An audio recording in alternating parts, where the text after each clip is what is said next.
Chiquillo, Una logística... consulta. Sí, dígame, señor. ¿Cómo se pone para la asistencia? A ver, hagamos algo. Me Déjame... metí, pero Ya, hagamos algo primero. Déjame ver la clase, porque ya estoy partiendo con la clase, ¿ya? Y de ya ahí mejor. hago todo el tema, le explico más o menos cómo hacerlo, ¿ya? Ya, profe, Ya, gracias. de nada. Ya, chiquillos, logística y comunicación, ya. Lo principal es que hay que entender que por qué es importante hablar de logística, ¿ya? La minería, sí, chiquillo, aparte de ser la transformación o la extracción de una roca con contenido mineral, en un mineral en sí, implica muchos procesos. Y esos procesos necesitan muchos insumos y materias primas. Por lo tanto, uno tiene que tener la lógica de decir, oye, si mi faena minera está a tantos kilómetros en realidad, ¿cómo lo hago para poder tener todas las cosas de manera expedita? ¿O cómo lo hago para tener las cosas cuando yo necesite poder tenerlas? Y uno se pregunta, ¿y eso cómo lo hago? ¿Cómo lo hacemos nosotros? Y para eso existe la famosa logística, ¿ya?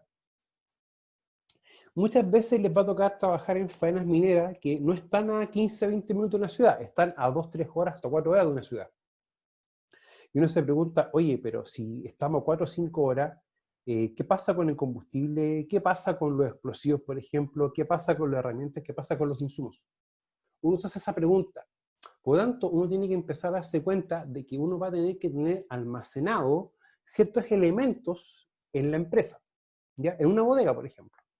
Y eso tiene que responder a lo que nosotros vamos a necesitar en el día a día o cada cierta cantidad de días, ¿ya?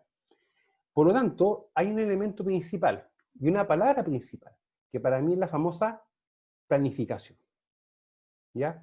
Por lo tanto, ¿qué vamos a entender nosotros por logística? Que esto es una definición que es como más abierta, ¿ya? No una definición tan directamente a lo que es logística en minería.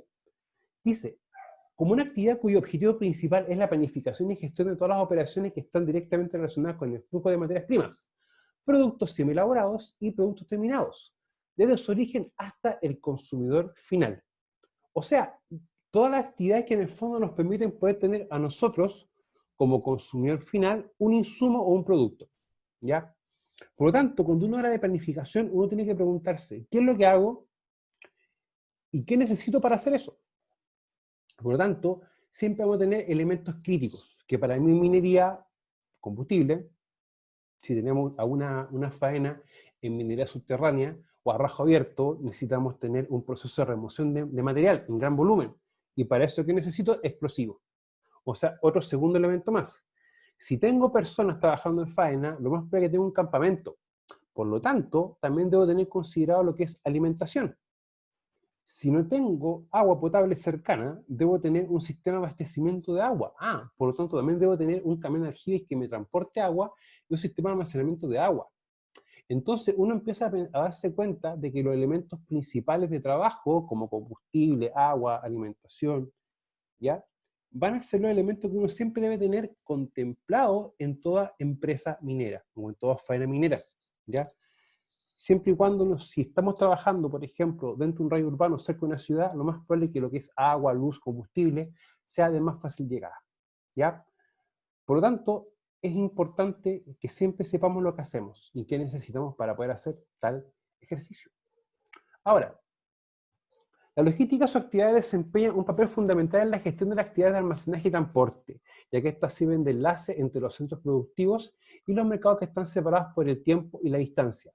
O sea, ya nosotros tenemos que darnos cuenta de que el transporte para una faena minera en sí va a tener un elemento súper importante, que es el tiempo y la distancia.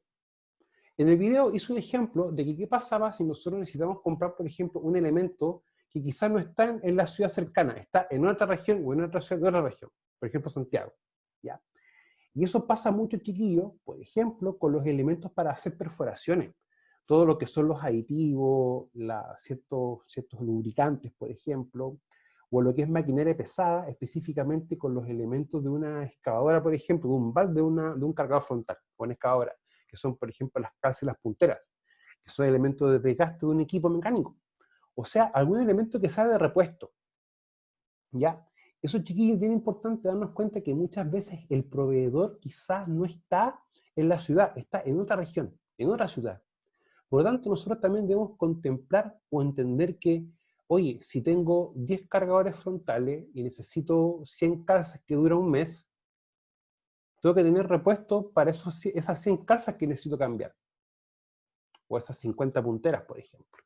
Y uno se empieza a dar cuenta de que, si tengo una cantidad de equipos que tienen que tener ciertos cambios de repuesto, voy a tener que tener una cantidad mínima almacenada. O sea, ya empezamos a tener un concepto que se llama stock crítico, o stock mínimo, que es la cantidad mínima de un elemento que uno puede tener almacenado. ¿Para qué? Para que no tener problemas de no tener un elemento cuando uno lo necesita. ¿Ya? Eso es lo principal, chiquillos. Ahora, el tiempo y la distancia son dos factores importantes para la logística rotundamente. Mayor distancia implica mayor tiempo de traslado de un elemento.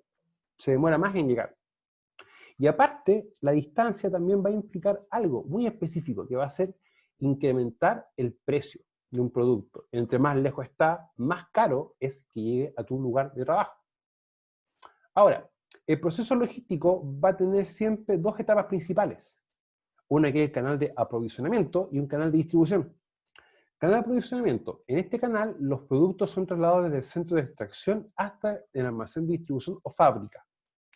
¿Ya? O sea, por ejemplo, es cuando una empresa necesita vender un elemento, ellos, desde donde llega, por ejemplo, si un muelle de embarque ya, o un área de compra, hasta un centro de distribución o fábrica. Otro ejemplo de esto, de un canal de aprovisionamiento, es como si tenemos una faena minera, ya, donde tenemos extracción de mineral, y esto llega a una planta de beneficio, una planta de proceso, que por ejemplo, si tenemos el caso de una planta concentradora, o una planta que produce concentrado de cobre, ¿ya? Es como haciendo el paralelo con lo que es minería. Ahora, canal de distribución, cuando el producto se traslada desde el almacén o fábrica hasta el punto de venta. Y en este caso para nosotros, si tenemos un insumo, cuando se va a trasladar desde el lugar donde está almacenado hasta el lugar de uso, ¿ya?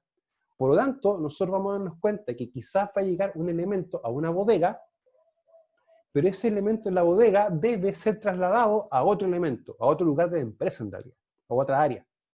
Ahí tenemos un tema bien importante, que en el fondo vamos a tener una logística que dice, de una empresa llega la faena a una bodega, pero de esa bodega tiene que llegar a otro punto o a otros distintos puntos dentro de la faena. O sea, va a tener una logística externa a la bodega o a la empresa y una logística interna en la empresa. Ahora, vamos a considerar siempre dos elementos muy importantes para la logística. El primero, que es la planificación, y el segundo, que es la comunicación. Yo planifico en función de cuáles son mis necesidades, y mis necesidades cuáles van a ser los elementos que debo tener para realizar mi trabajo. Combustible, comida, agua, energía, elementos de protección personal, entre otros. Pero lo más importante para poder planificar es la comunicación. Y la comunicación tiene que ser lo que realmente uno necesita comunicar. O sea, oye, necesito pernos. Pero, ¿qué tipo de perno? ¿De qué material? ¿De qué hilo? ¿De qué diámetro? ¿De qué tamaño? Por eso es que la comunicación debe ser siempre clara, precisa y concisa. Debe ser clara. Tú manifestar una necesidad. Si tú no manifiestas una necesidad de un requerimiento de algún elemento, es muy difícil que tú puedas planificar. Es muy complejo que puedas hacerlo. Por lo tanto, esto es un proceso que va muy de la mano. Van juntos. La comunicación es el proceso en el cual existe un emisor, un receptor y un mensaje. Como lo podemos ver en esta foto. Para mí no es solamente eso, la comunicación, ¿ya? Sino que la comunicación va a importar algo muy importante. No es solamente una persona que dice algo y una persona que escucha algo, sino el canal y el mensaje que uno quiere dar. ¿Ya? Y eso es importante, chiquillo, como uno dice las cosas. Por lo tanto, uno debe ser lo más claro y conciso en lo que quiere decir. La planificación es lo más importante, chiquillo, que nosotros debemos siempre considerar, ¿ya? Y eso para nosotros es importante, en el sentido también de entender algo, que nosotros no vamos a comprar las cosas directamente. Para eso las empresas muchas veces tienen un departamento de adquisición, un departamento de compras, un departamento de abastecimiento, ¿ya? Lo que a nosotros nos importa es poder manifestar claramente la necesidad de algo, la necesidad de un producto, un servicio que deba tenerse para poder trabajar. Ahora, Adquirir los materiales en las condiciones más adecuadas. De esta forma evitamos realizar operaciones de desembalaje, preparación y adaptación posterior. En el fondo, la idea es siempre tratar de adquirir los elementos que nosotros necesitamos y tratar de hacer compras únicas. O sea, entre más compras yo haga medidas distintas en distinto tiempo, más va a ser el gasto. Por tanto, aquí interesa hacer una compra de un volumen, ¿para qué? Para poder abaratar los costos, ¿ya? Y así también poder tener los elementos a medida que nosotros los vayamos necesitando. Ahora, yo siempre hago una pregunta. ¿Cómo aplicamos esto a nuestro mundo laboral, chiquillos? Así que voy a dejar de compartir y me interesaría ver qué me pueden decir ustedes, por favor. Y yo no les puedo quitar, parece, el audio. O sea, no les puedo desbloquear los micrófonos, porque estamos bloqueados por ustedes. Así que, chiquillos, por favor, si tienen preguntas o consultas con respecto a lo que estamos viendo ahora.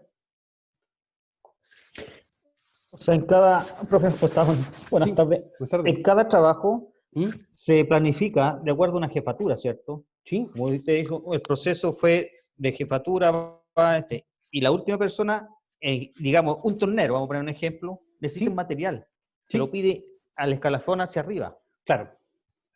Pero la mejor forma, no ¿Mm? creo que sea para mí de palabra, sino que escrito, porque ahí no se va interfiriendo el material o la medida, lo que quiere ese tornero, ¿o Por lo no? tanto, ahí tenemos nosotros el canal, y el canal es el medio. Por lo tanto, el canal en este caso puede ser un correo electrónico, en primera instancia, ¿no es cierto? ¿Ya? Pero en segunda instancia, yo trabajaba, por ejemplo, en Faena, siempre trabajamos nosotros con un parámetro primero que era el libro de obra, o el libro de novedades, ¿ya? En el que ahí uno, ¿Ya? por ejemplo, colocaba, mira, ¿saben qué? No sé, por ejemplo, la celda de flotación tanto, se acabó el reactivo tanto, ¿ya? O falta hacer un engrase de ciertos elementos. Eso es una forma que en el fondo uno manifiesta la necesidad, pero también lo otro es una orden de requerimiento. Muchas veces las empresas para hacer un trabajo o una mantención o una labor trabajan con lo que se llama la famosa OT, orden de trabajo. La otra, orden de trabajo. Orden de trabajo, ya que en el fondo dice, ¿sabes qué? El equipo tanto, hay que hacerle esta mantención, o hay que ver esto porque presenta una falla por tal código, o hay que hacer una mantención según planificación. ¿Ya? Pero la otra forma ¿Ya? es que muchas empresas tienen como como un registro, como un formulario en el cual uno va llenando lo que va necesitando. ¿Ya? Ahora, cuando las empresas necesitan hacer compras, por lo general, cuando la empresa ya tiene un tiempo funcionando, ellos más o menos ya manejan qué comprar y cada cuánto comprarlo. ¿Ya? ¿Ya? O sea, por ejemplo, a mí me pasaba mucho que como una empresa, nosotros sabíamos que los días 15, entre 15 y 20 de cada mes, tenemos que comprar una cantidad de 80 pares de filtros, por ejemplo. Porque con esos 80 pares de filtros sacábamos más o menos el mes, pero aún manteniendo una cantidad. Entonces Claro, o nosotros, sea, ¿qué el hacíamos? stock, como decía usted. Un stock crítico. O sea, para mí el stock siempre va a ser una cantidad de elementos. El stock crítico es cuando ya, si bajamos de esa cantidad, no vamos a poder tener elementos para darle a todos. Y el stock mínimo es lo mínimo que debe estar almacenado para eso. Ahora, lo ideal es siempre producir, por ejemplo, si nosotros tenemos una bodega con elementos, la idea es que esa bodega se vaya rellenando, pero también se vaya vaciando. Porque hay elementos que se vencen. Sí. Muchos de ustedes no saben, pero los elementos de protección personal, como los filtros, por ejemplo, se vencen. Pueden Sí, tener una es duración de verdad. 3 a 5 años. Los cascos de seguridad también se vencen, ¿cierto? Mira, a ver, lo que pasa es que en los cascos de seguridad hay un mito con respecto a eso. En la parte, para las clases de más adelante, cuando veamos un poco las medidas de control, le voy a mostrar una fotito. Pero lo que tiene adentro el casco en sí es la fecha, el año y el mes de fabricación, que son como dos relojitos. Sí. ¿Ya? Lo que sí recomienda el fabricante de que el casco, cuando ya se empiece como a cambiar de tono o haya sufrido un accidente, debe ser reemplazado. ¿Ya? Eso es Ya. lo que Ok. dice. Otro ejemplo, cuando uno trabaja con un filtro, ya por ejemplo, ese amarillo con rojo, que es el filtro mixto para gases, polvo y vapores, te dice el fabricante que una vez abierto el envase y retirado un filtro, este dura un mes. ¿Ya? Entonces, Sin ahí ser van a, ocupado, sin ser ocupado, solamente por abrirlo. por abrirlo. ¿Ya? Ahora, más Mm. adelante, cuando veamos, por ejemplo, el concepto de protección respiratoria y el tema de los filtros, cómo se colocan, cómo se comprueban, todo eso, hay varios tips que uno tiene que darse cuenta para saber cuándo cambiar los filtros. Ya, o sea, que no es llegar y cambiarlo en realidad. O sea, hay como 2 o 3 parámetros bien claros cuando hay que cambiarlo, por ejemplo. Ok. Claudio, ¿alguna otra pregunta que tenga usted? ¿Marlene? No, yo quedé clarito con eso. ¿Clarito? Profe, yo tengo una consulta. Pregúntame, Marlene. Por ejemplo, en la faena no se tiene una bodega como por área. Va a depender de la empresa en realidad. Por lo general, cuando hay una empresa que es más o menos grande, siempre va a tener una bodega principal, ¿ya? Y esa bodega principal llega a todo, y dependiendo cómo esté organizada, quizás lo puede tirar a distintas bodegas más chiquititas, o de frentón, la unidad que necesita algo va a la bodega principal y va retirando los elementos que va necesitando. ¿Ya? Eso va a depender directamente de cómo la empresa se organice. ¿Ya? Porque yo pensaba que tenían un programa, un sistema que iba dando de baja los elementos que Sí, se iban solicitando. es que de hecho es así, ¿ya? Pero lo que pasa es que no todas las empresas van a funcionar igual. No todas funcionan igual y no todas tienen los mismos elementos. Ese es un tema. O sea, muchas veces uno puede pensar de que porque una empresa es grande va a tener un sistema súper ordenado. Pero capaz que lo que ellos tengan es una hojita donde tengan la cantidad de elementos y van tachando lo que van retirando y después van descontando de manera manual. Hay empresas que lo que hacen, compran una pistola para código de barra y tienen todo con código de barra. Sí. El programa viene incluso, no es muy caro, y hay versiones gratuitas de un programa para ese elemento, o de frentón tú puedes hacer algo con códigos QR. Hay programas que generan QR y con un teléfono, y ahí tú puedes hacer, por ejemplo, un sistema, ya, incluso hasta con Excel, para poder hacer un tema de inventario. Claro. Es que lo que me llama la atención que, por ejemplo, escribir en el libro de anotaciones diarias, ese que como que se entrega en el turno, ¿no? Al cambio de turno. Sí, Ese es el libro que mencionaba usted.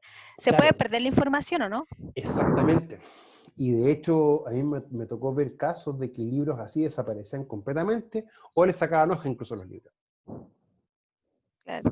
Ya, o sea, mira, yo siempre he dicho, lo principal acá es el orden, es ser ordenado.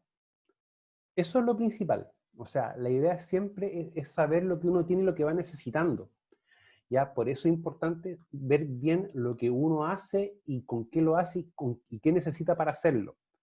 O sea, si ustedes me preguntan, cuando uno tiene que empezar a ver todo esto, uno tiene que considerar de manera automática qué es lo más crítico que debe tener sí o sí para que el proceso no pare, continúe, siga. Porque minería que un proceso pare no es jauja. O sea, ¿qué pasa, por ejemplo, si yo no puedo hacer perforación? O quizás no puedo perforar para hacer los pozos y hacer carguillo de frente, por ejemplo, en minería subterránea. Y si no tengo mineral, entonces la idea siempre separa el proceso. Otro ejemplo, ¿qué pasa si tengo un accidente fatal o grave? Separa el proceso. También. Entonces hay que entenderlo desde esa perspectiva. O sea, lo ideal es siempre evitar que se vayan generando interrupción del proceso. ¿Ya? Si yo paro el proceso, automáticamente pierdo lucas. O sea, imagínate tú que tú contratas una empresa para que haga todo lo que es perforaciones y carguío de frentes con explosivos. Pero resulta que legalmente hablando, tú debes, por ejemplo, garantizar ciertas condiciones de seguridad. Y minería subterránea, por ejemplo, una es que tú garantices el tema del acuñado, que en el fondo la probabilidad de que caiga una roca a las personas sea lo más baja posible. O sea, en ese caso, por ejemplo, limpiando el Claro. techo de la casa. Y resulta que eso por ley tú estás obligado a garantizar una condición de seguridad, independiente si el trabajo es propio o contratista. Ya. Pero ¿qué Ya. pasa si yo, por ejemplo, a esa empresa le pago por metro hecho, pero no estoy garantizando las condiciones de seguridad? O sea, en la práctica yo voy a tener que pagarles igual, pero no voy a poder tener el trabajo que ellos hacen. Ah, claro. Entonces, ahí viene también un tema de cómo yo también tengo que hacer ciertas actividades para garantizar que el proceso minero sea un continuo en el tiempo. Ah, ok. ¿Ya? Lo que siempre los supervisores y las empresas van a decir que el proceso no para. Pero la pregunta es, yo tengo que ver la forma en que tenga todos los elementos para que el proceso no pare. Mm. Ya, chiquillos, voy a dejar de grabar y de compartir, ¿ya?